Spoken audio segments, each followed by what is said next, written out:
What's up, guys? Welcome back to Country Bunkers Trains. I hope all is well and you're having a great week. Please pardon my voice or any wheezing and coughing you hear. I've been battling a horrible cold this past week. Things really been kicking my butt, man. All kinds of medications flowing through my body. But I think the worst of it is over. I'm just dealing with the after effects. But anyway, today I wanted to circle back on an older topic, kind of a viewer request video, if you will, to discuss what seems to be, hands down, the most popular item we have here in the train room. And that happens to be this big red bridge. I get questioned about this thing, requests, and asked about it just about daily. I mean, I'm not complaining. I'm honestly surprised and a bit honored at how well received this bridge has been here on the channel. I love this bridge, but never imagined it would garnish as much attention or be as well received as it has been. I did want to mention real quick, if you do see anything on both of the layouts here in the train room that interests you, I would highly suggest checking out the channel. Click on the channel and go through some of our older videos, because just about everything in here has been highlighted for the most part on a video. And that's the beauty of doing this channel. I try and highlight the big stuff, or as much as I can. That way anybody that's interested can figure out how it was done or see where to get it, that type of deal. But yeah, check out some of the older videos. We did do a video on building this bridge, or at least as much as I could when we built this layout a few years ago. I'll post some links in the description below. You can go check those out if you're interested. This bridge has always garnished a lot of attention, but a few videos back when I mentioned we're looking to rebuild this layout, man, that really drummed up the interest once again. Tons of comments, a lot of emails that I've been getting from you guys. And again, I'm very appreciative. I'm glad you guys like it that much. But rather than trying to type out and respond to everybody individually, I figured it'd just be easier to go ahead and shoot a quick video on it.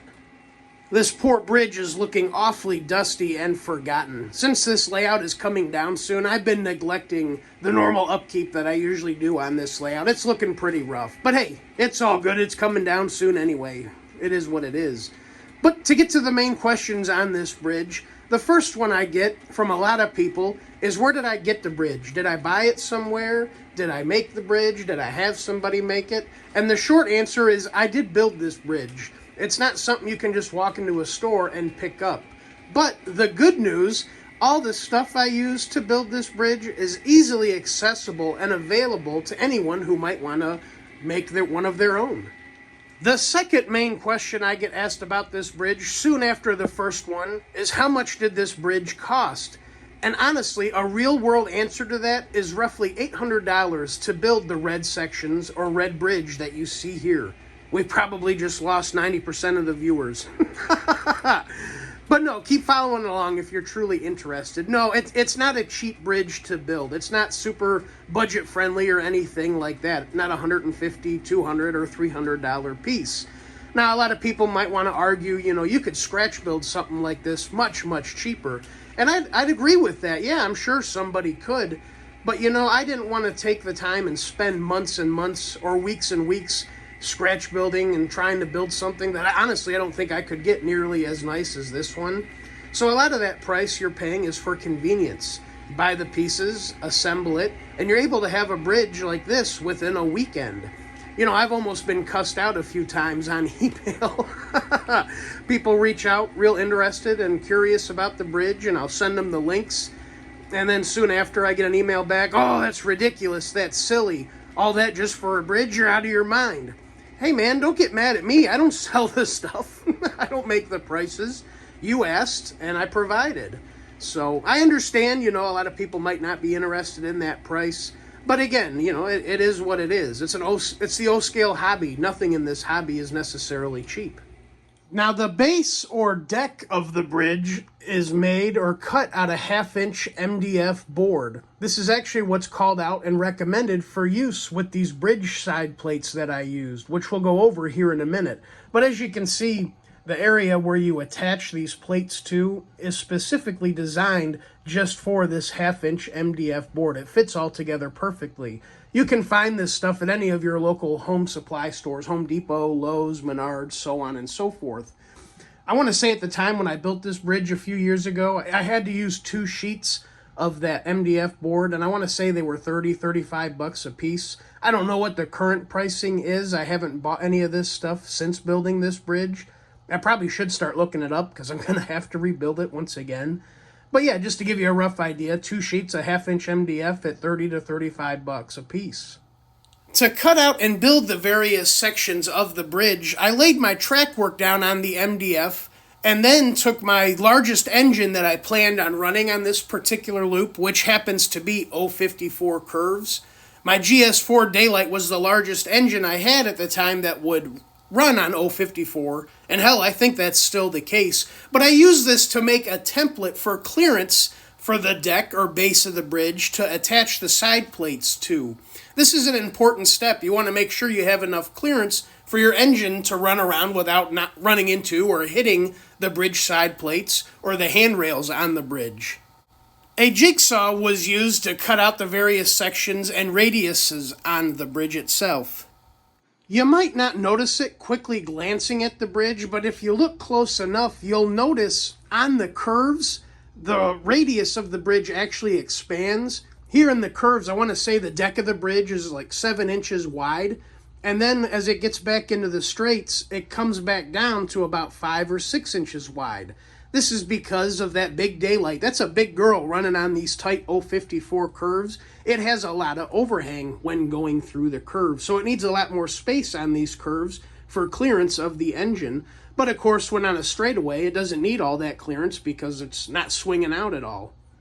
Again, just to drive home how important this step is, looking at this smaller bridge over here, over our lake scene on the second layout, I did not take the same care or planning into effect when building this smaller bridge, and that came back and bit me. I forget exactly how wide this bridge is, but as you can see, it's much thinner than it is over there.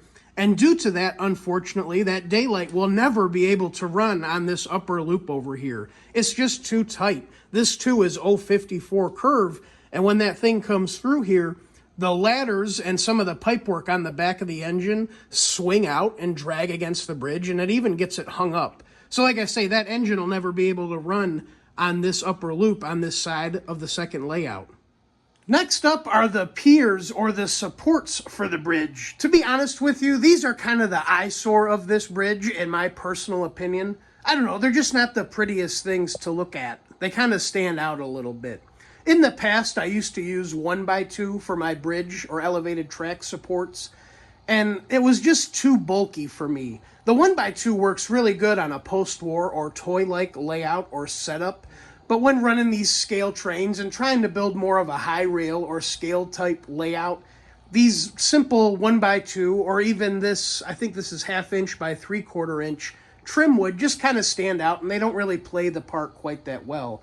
I mean, hell, obviously they work damn good, so you can't argue with results, but I'd like to up my game when we rebuild this layout. Now that we have that 3D printer, I want to try and print some of my own piers, pillars, supports, whatever you want to call them, and make them look a little bit better. I think that would be a fun little project to try out. There are companies out there that will offer their own piers, supports, trestles, whatever you want to call them once again. I mean, hell, the company I got these bridge side plates from offers their own line of piers for these bridges. But my setup's kind of an unorthodox, unstandard setup, if you will. Obviously, it's kind of crammed, and it's not very standard by any stretch of the imagination. I have to worry about clearances vertically, horizontally, from every angle because of just how this bridge is placed in here with the track work underneath. Like you can see, we got pillars standing here really closely in between tracks and whatnot. So, yeah, I'm really going to have to play with it myself with the 3D printer, trying to make something up and see how we can lay this out. But again, it is something else to think about. That is the one area this small trim wood really shines. Sure, it might not be the prettiest thing, but man, it is very skinny and gives you a lot of clearance, which is what I needed here on this layout. And on top of that, those pre-made or pre-assembled piers that you can buy from companies, they start to add up price-wise pretty quickly. Obviously, you need more than just a couple, and I'm not looking to spend $600 to $1,000 just on piers for the bridge. And that, too, is where this trim wood really stands out. It is a little bit more expensive than the 1x2 I've used previously. The 1x2 wood, if you've bought it in the past like I have, you know you can get an 8-foot stick for just a couple bucks. This stuff, you buy it by the foot. I want to say at the time that I bought it, it was $1.19 or $1.25 a foot. I think I bought 3 complete sticks at varying lengths between 10 to 15 feet long. So I want to say I only have, 40 or 50 bucks invested total in it, but that will catch you off guard if you're used to buying the 1x2 at a couple bucks a stick. But still much, much better than spending multiple hundreds of dollars for this stuff. But again, we'll play with it in the future. As mentioned, though, this is trim wood. I found this in the trim department of my local Home Depot, along with the wall base and ceiling base and all the other different styles of home trim that can be purchased. And I want to say, like I was mentioning, it's 1/2 inch by 3/4, I believe. I haven't actually measured it, but it's pretty thin. For cutting this stuff up, I got a chop saw. I just set up a bump stop on the saw and cut out all the sections I needed. I want to say I trimmed these at between 7 or 8 inches. I don't remember the exact measurement, but measure it out for whatever you may need if looking to build one of your own.